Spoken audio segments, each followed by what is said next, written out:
A vida está cheia de armadilhas. Algumas pessoas caem na armadilha da pobreza e ficam presas, sonhando com o conto de fadas que os filmes vendem a eles em centenas de histórias que alguém supera suas dificuldades e alcança o sucesso. No entanto, isso é muito mais fácil de dizer do que fazer, e famílias acabam presas em um ciclo quase impossível de se quebrar. Mas por que isso acontece? Por que é tão difícil para a maioria melhorar a sua situação? A pobreza é como um imã, uma força atrativa que continua levando as pessoas de volta à pobreza. E isso não é algo que você quer manter, pois a pobreza é apenas um subproduto disso. Vejamos um exemplo clássico. Cassandra, que começa a economizar 15% de sua renda mensalmente para realizar seu sonho de se aposentar mais cedo. Porém, de repente, seu filho fica doente e ela precisa usar suas economias para pagar as despesas médicas. Nesse caso, ela fica sem nada,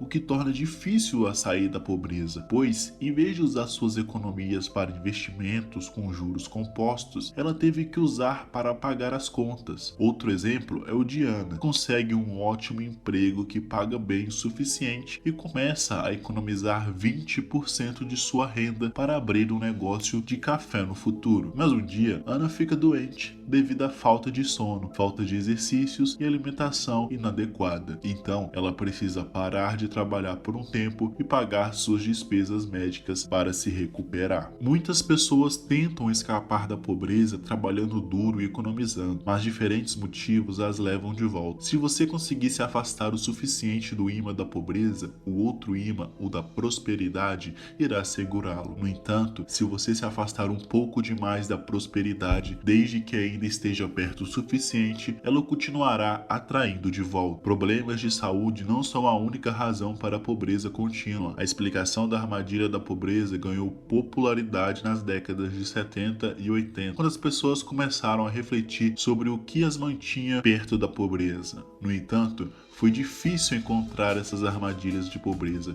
e muitas pessoas perderam a fé na ideia. Uma das razões para a pobreza é o aumento do custo de vida, enquanto o salário mínimo não acompanha esse aumento. O salário mínimo federal é de R$ 7,25 por hora e não mudou desde 2009. Se alguém trabalha 40 horas por semana, ganha R$ 290 antes dos impostos, totalizando R$ 580 em 2 semanas de trabalho em período integral, ou uma renda anual de R$ 14 mil antes dos impostos. Isto é absolutamente absurdo. A cada ano, cerca de 3 mil pessoas morrem porque não podem pagar suas contas de aquecimento. Este ano, ainda mais pessoas terão que escolher entre aquecer suas casas ou comer. Enquanto isso, o custo de vida tem aumentado, chegando a cerca de R$ 20 mil por ano por pessoa. É quase impossível viver confortavelmente sem trabalhar em um segundo ou terceiro emprego para ajudar a pagar as contas. Alguns estados aumentaram o salário mínimo, mas isso pode levar a um aumento no custo de vida. O mesmo acontece em países em desenvolvimento, onde a demanda por empregos bem remunerados supera significativamente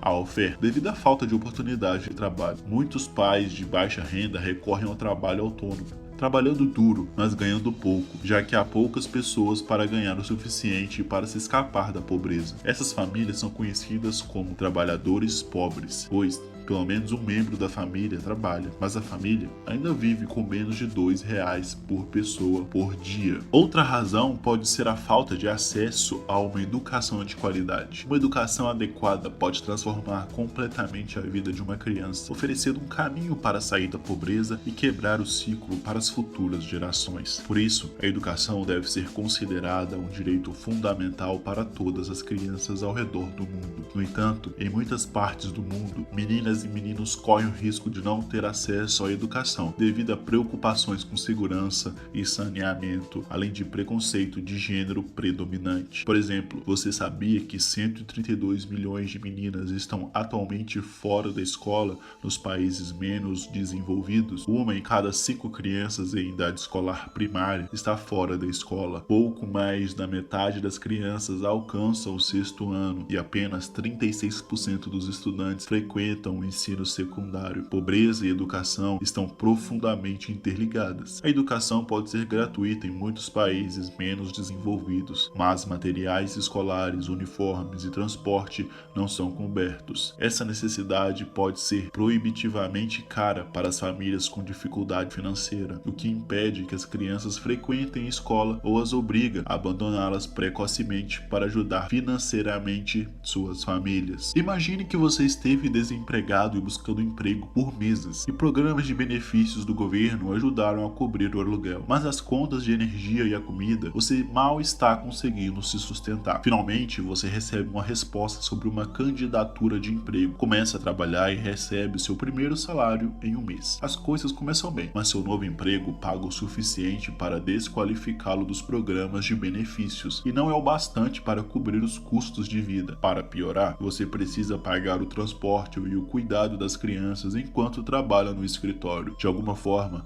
você acaba com menos dinheiro do que estava quando precisava ficar desempregado. Os economistas chamam essa situação de armadilha dos benefícios. A história das armadilhas da pobreza é bem antiga. Ao longo da história foram utilizadas várias estratégias para ajudar as pessoas pobres. Antes do século XX, grupos religiosos e instituições de caridade privada lideravam essas iniciativas. No entanto, hoje em dia, temos programas de bem-estar social que geralmente assumem a forma de subsídios fornecidos pelo governo para habitação, alimentação, energia e saúde. Normalmente, esses programas são testados, o que significa que apenas pessoas com renda abaixo de um determinado nível são elegíveis para receber benefícios. Essa política garante que a ajuda chegue a quem mais precisa, mas também significa que as pessoas perdem o acesso assim que ultrapassam o limite de renda, independentemente de estarem financeiramente estáveis o suficiente para se manter. Esse ciclo vicioso é prejudicial para as pessoas na pobreza e também para as pessoas que estão fora dela. Os modelos econômicos convencionais pressupõem que as pessoas são atores racionais, que ponderam os custos e benefícios de suas opções e escolhem o caminho mais vantajoso. Se as pessoas na pobreza sabem que não terão ganhos líquidos ao trabalhar, elas serão incentivadas a permanecer na assistência governamental. Claro que as pessoas trabalham por muitos motivos, incluindo normas sociais e valores pessoais, mas a renda é o incentivo para buscar emprego. Quando menos pessoas assumem novos empregos, a economia desacelera, mantendo as pessoas na pobreza e potencialmente empurrando aquelas à beira da pobreza para o abismo. Algumas pessoas sugeriram que esse ciclo vicioso pode ser quebrado, eliminando os programas de assistência do governo, mas a maioria concorda que essa solução não é realista nem humana. Então, como podemos redesenhar os benefícios de maneira que não penalizem as pessoas por trabalharem? Muitos países têm tentado diferentes abordagens para contornar esse problema. Alguns permitem que as pessoas continuem recebendo benefícios por um determinado período,